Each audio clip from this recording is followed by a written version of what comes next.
La hora de Maquiavelo.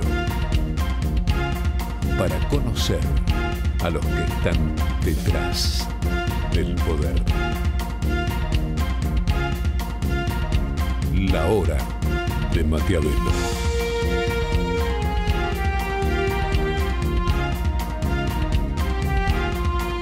Sí, ¿qué tal? Esta es la hora de Maquiavelo. Bueno, arranco con un agradecimiento a los cirujanos que permitieron que hoy pueda grabar el programa.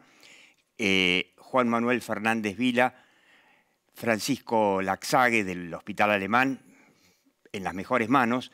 Y yo te quería pedir que 30 segundos de sacrificio, yo te aseguro que son nada más que 30 segundos, para que te aguantes este momento muy demostrativo del presidente Alberto Fernández.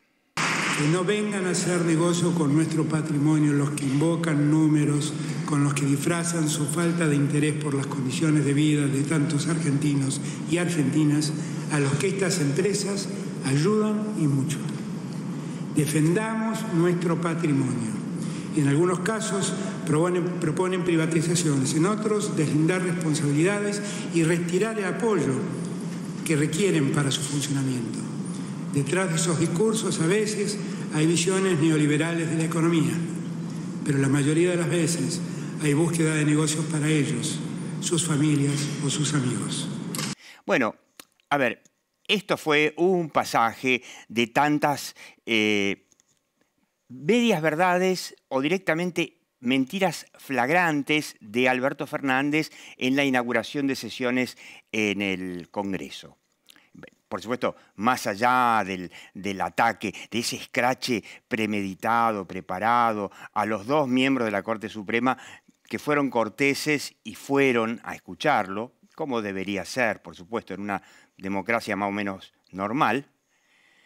Pero así como en este, te tiro algunos ejemplos, simplemente. Bueno, mencionaba el tema de privatizar o cerrar directamente las empresas públicas. Bueno, las empresas públicas, estatales, estatizadas y reestatizadas por Cristina fundamentalmente, pierden como mínimo 5.000 millones de dólares por año. Y ahí estuvo diciendo que bajó la pérdida de aerolíneas. Mentira, no bajó nada.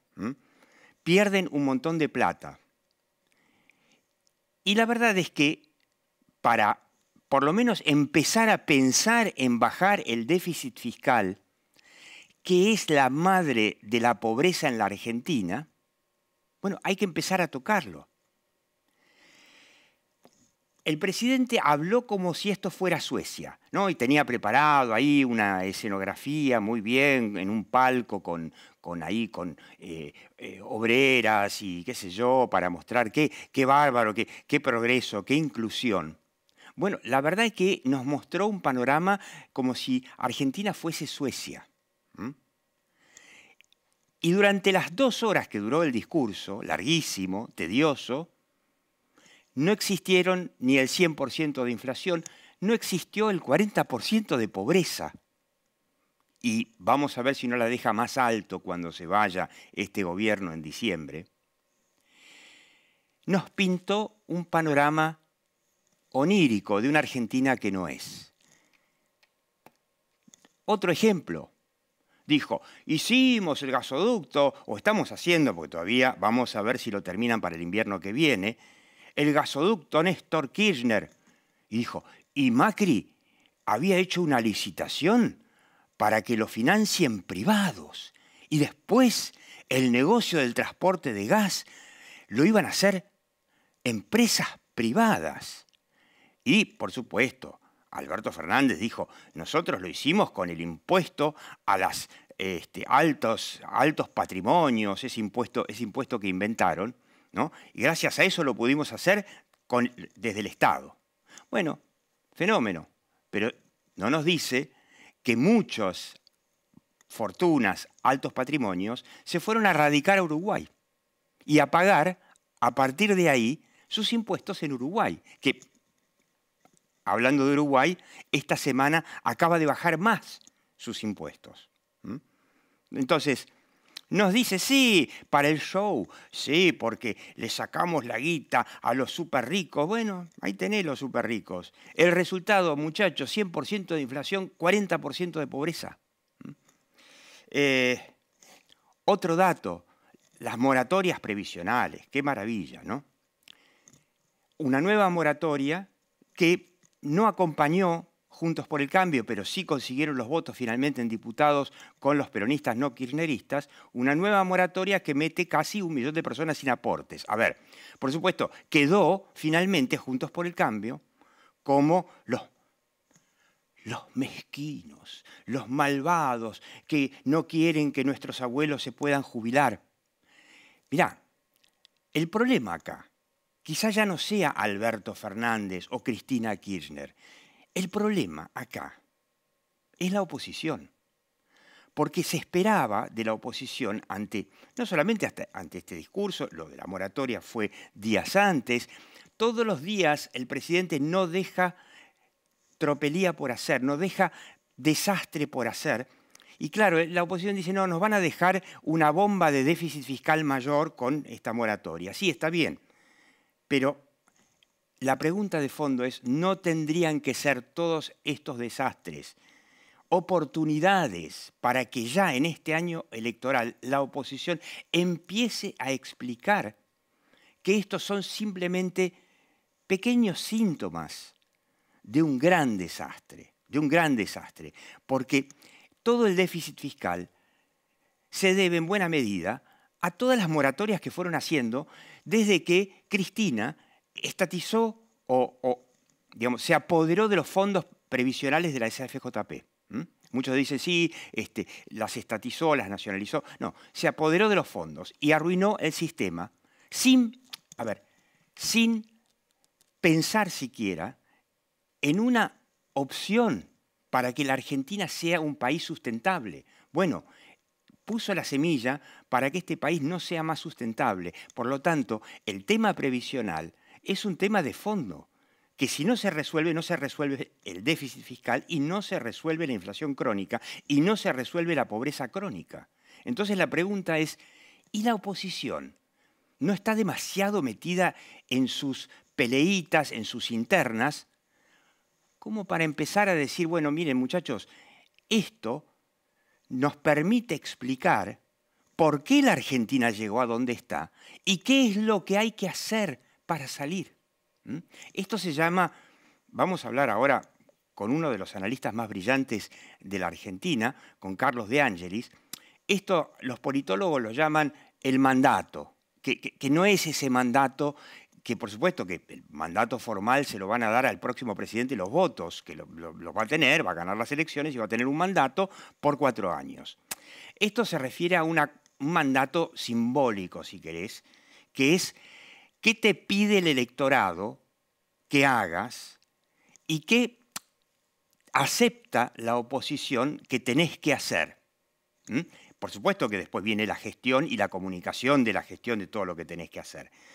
Pero, y aquí viene la pregunta central, no sea cosa que después, por no debatir estos temas difíciles, que nos pase lo mismo que le pasó a Mauricio Macri, que después cuando terminó escribió en su libro, bueno, yo la verdad que tenía la sensación de que no tenía mandato. Porque, claro, se sintió tan condicionado con el tema, por ejemplo, el tema privatizaciones, que te acordás que antes de las elecciones dijo, no, solemnemente, yo no voy a privatizar o reprivatizar ninguna empresa estatal. Las voy a hacer rentables. Bueno, por supuesto que eso es imposible. No pueden ser rentables y esto lo demostró el propio Mauricio Macri. Entonces después dijo, bueno, yo sentía que no tenía mandato. Claro, si no explicas ahora, después el peronismo no sabe gobernar. Lo que dejó es esto que tenemos. Pero sí sabe cómo hacerte después la vida imposible.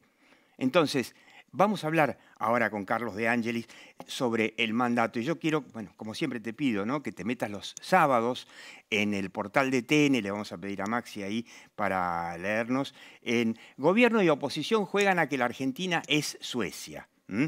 Y la verdad que sí, la verdad que la oposición también un poquito cree que está en el Reichstag, ¿no? Que es como se llama el Parlamento Real de Suecia. Así que te pido 20 segundos, me voy a sentar con Carlos De Angelis y le vamos a preguntar, entre otras cosas, si la oposición no tendría que mirar un poco más allá y empezar a explicar ahora. Quédate. Bueno, Carlos De Angelis, ¿no? Justamente le estábamos preguntando eso del mandato, ¿no? ¿Hay algo así como un mandato que la oposición se tiene que ganar si quiere, una de esas por ahí no quiere tanto, hacer las reformas estructurales sin las cuales, y esto mucho, mucho difícil que cambie, ¿no? Yo te propongo un ejercicio de pensarnos el 14 de agosto, el día después de la PASO. Perdón, te cambio un paréntesis. ¿Estás de acuerdo conmigo que el 13 de agosto se define todo? Porque el que gana empieza otro país. Interna de Juntos por el Cambio es Pero el que... el escenario que te propongo es donde probablemente haya 3, 4 o 5 candidatos que estén alrededor de, no llegando al 20, que estén en el 18, que esté Milei, que esté Patricia Bullrich. Pero vos decís que el peronismo no llega al 20 y Juntos por el Cambio tampoco. En la PASO. Por candidato. Por candidato, claro. Entonces, voy a imaginar Pacioli, voy a imaginar que va Guado de Pedro, y que estamos alrededor de entre el 15 y el 20%. Vamos a tener que hacer una elucubración para entender cuál fue el mandato de cada candidato, porque son completamente diferentes. Y creo que en ese sentido, las demandas sociales no son claras. Buena parte de la sociedad argentina quiere que bajen los impuestos, quieren que baje la inflación, pero también quiere que el gobierno controle los precios.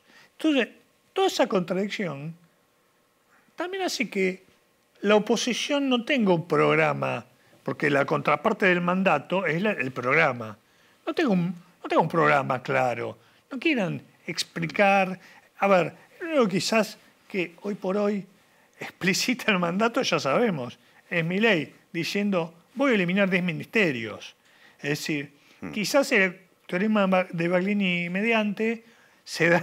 Que cuando llegue elimina 5 nada más. Se puede dar ese lujo de proponer, pero... Como no va a ser, puede proponer cualquier cosa. Yo me imagino el 10 de diciembre diciendo voy a eliminar el Ministerio de la Mujer, y si tenés espaldas y voluntad para hacerlo y bancarte una movilización, bancarte las medidas feministas. Bueno, te puedo poner miles de ejemplos de esto. ¿Vos no creés en la posibilidad de que explicando de entrada, generando ese mandato, por supuesto, después ganando, si no ganás no puedes hacer nada, que llegues y que digas, mirá, yo planteé esto, propuse esto y me votaron. Así que pedirle una tregua al peronismo de, no sé, bueno, 4 años en realidad, porque necesitas 4 años. Claro, eso difícilmente pase. Digo. Cuando uno habla con determinada gente, dice, bueno, si todo estalla, es más fácil. Podemos hacer cambios. Pero no va a estallar. O sea, esto ya estalló esto ya recontra estalló, pero la sensación es que, bueno, no hay un 2001 o que Massa puede ayudar a que se zafe de un nuevo 2001. No, yo creo que va a aterrizar el avión muy difícil, va a terminar en condiciones difíciles. Va a ser un año durísimo. La sequía realmente quizás parece que fuera un problema de la maceta de balcón, pero eso es realmente... La Argentina depende de las exportaciones de la soja, del maíz, del trigo. Va a ser un año muy difícil. Se va a retrasar la cosecha por esta misma cuestión. Un montón de cuestiones económicas, un escenario complejo. Y hay también una interna en el frente de todos que no hay que dejar de mirarla, porque en el discurso de apertura Alberto dijo, estoy acá, voy a ser candidato. Ahí también... Sí, además al lado de Cristina dijo, y a mí no me van a encontrar ninguna causa. 3 horas tuvo Cristina casi, era el Museo de Cera. También estaban los ministros de la Corte que parecían el Museo de Cera de Londres. No, eso fue vergonzoso. Estaban... Bochornoso. Bochornoso hubieran ido para lo eso. que hizo con la Corte, eso de... Pero todo el discurso de Alberto fue para decirle a Cristina que va a ser candidato y que va a ser el primer cristinista de la patria. Eso es la traducción en 10 segundos de todo el discurso. Y los gestos de Cristina es, no me gusta que seas el primer cristinista. Y el pobre Alberto lo único que trata de hacer es gobernar para Cristina y no le sale. Y el mensaje de Massa fue, yo no me voy a juntar con el gabinete, yo estoy en otro nivel. Fue muy interesante. Muy interesante.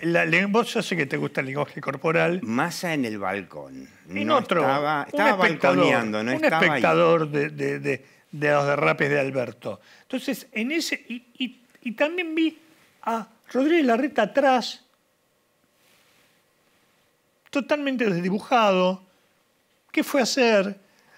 Vos decís que vos le hubieses recomendado que no fuera. Visto y Con el considerando el ataque a la resultado, claro, visto El ataque a la ciudad fue...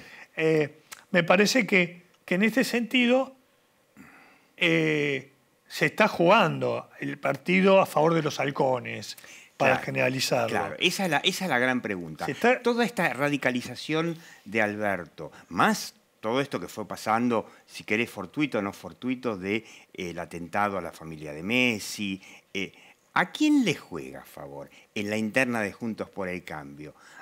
¿A Horacio o a Patricia, que es, digamos, se muestra como la halcona, la que va para adelante? En ese marco le juega a favor a Patricia, pero Patricia no puede ser un outsider de la política, porque ahí tiene un problema, porque vos tenés que decir lo que vos repetís todos los programas. ¿Cómo lo vas a hacer? ¿Qué vas a hacer? ¿Cuál es tu programa antiinflacionario? No es posible porque si no, bueno, nada, sos un outsider, digamos. Un outsider. Como Milei. Sos una, claro, una especie No de... puede ser lo mismo que Milei.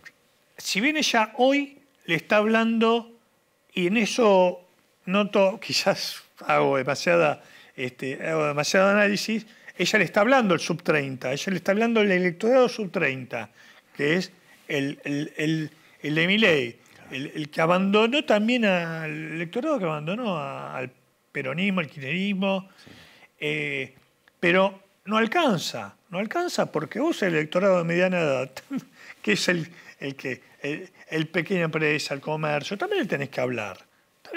A ver, esto del padre de la esposa de Messi. Bueno, tienen una cadenita de supermercado en Rosario. Son los famosos pequeños empresarios, claro, ¿no? Que están muy atentos a ver qué pasa, muy apretados con el tema inflacionario, porque trasladan precios, impuestos. Y también vamos a ver, y también estas noticias que son bastante particulares, que la AFIP controla que gaste 30.000 pesos con tarjeta de débito, 30.000 pesos estamos hablando.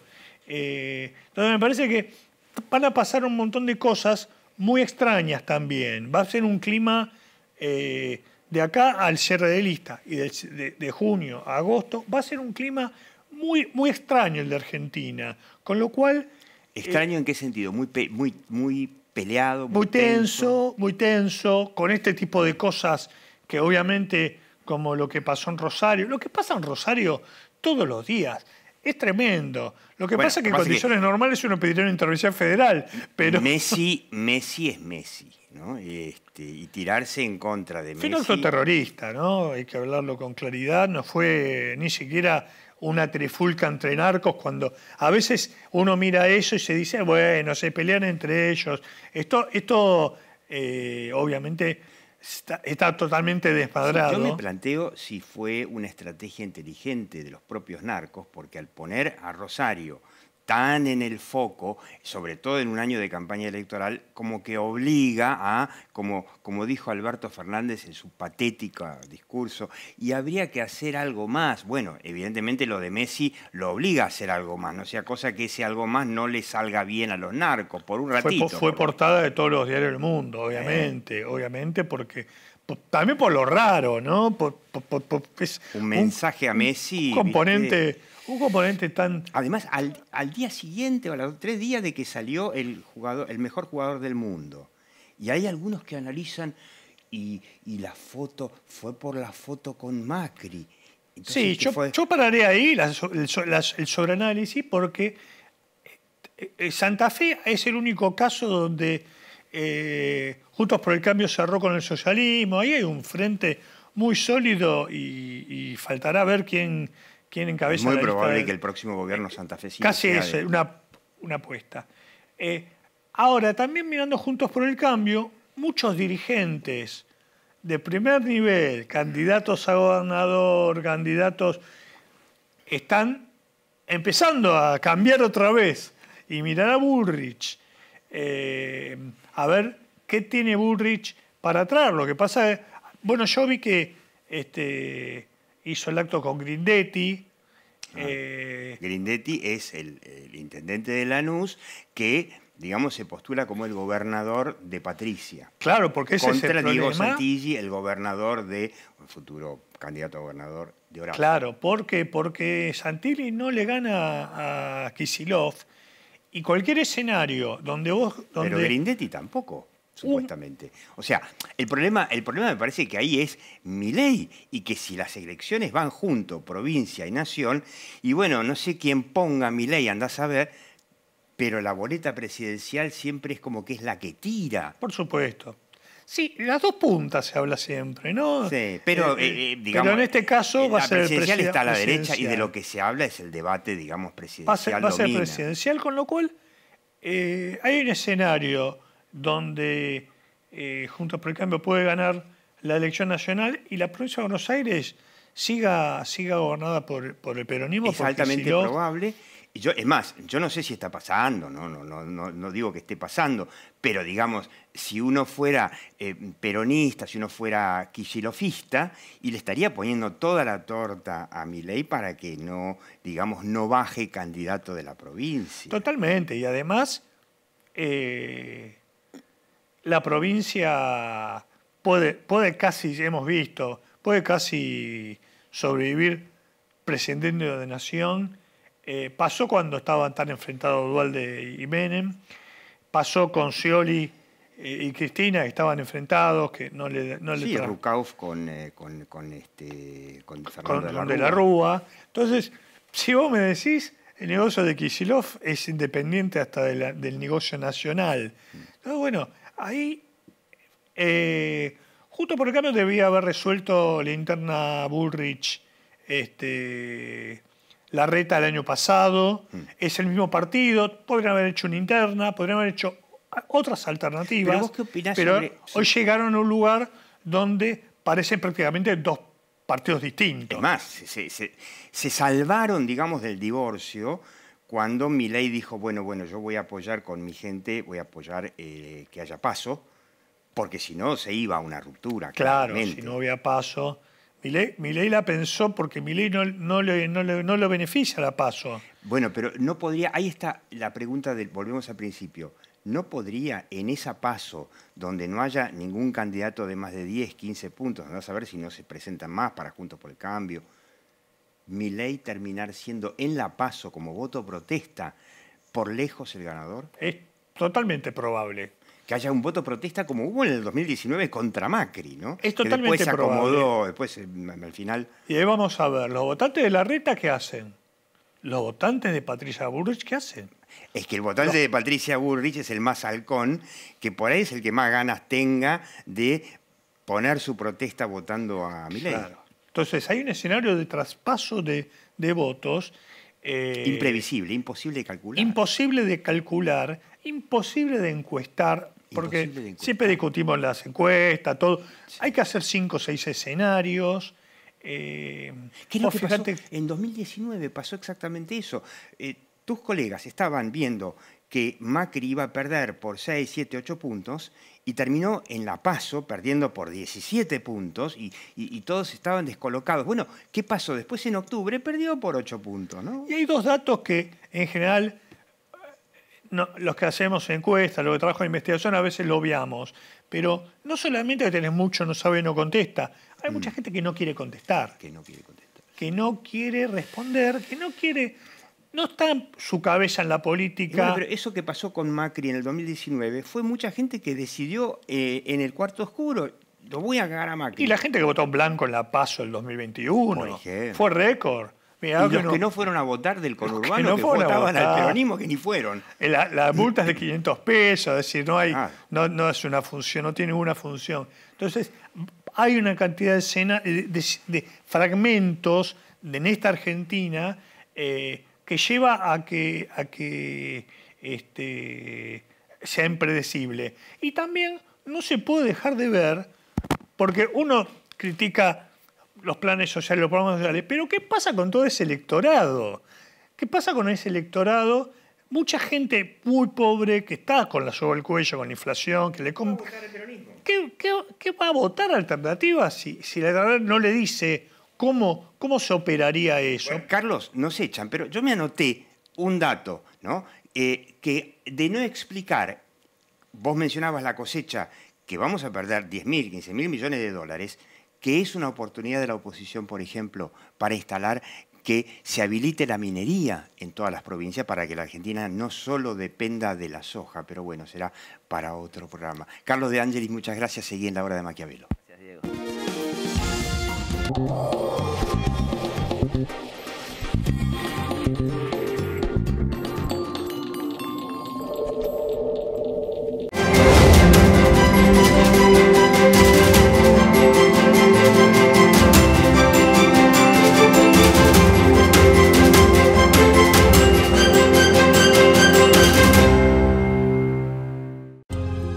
Fundamental que los chicos hoy en día tengan esa oportunidad para poder estudiar inglés, se le abran más puertas para el futuro. Tu sueño puede ser tu realidad. Juntos sigamos transformando la educación. Buenos Aires Ciudad.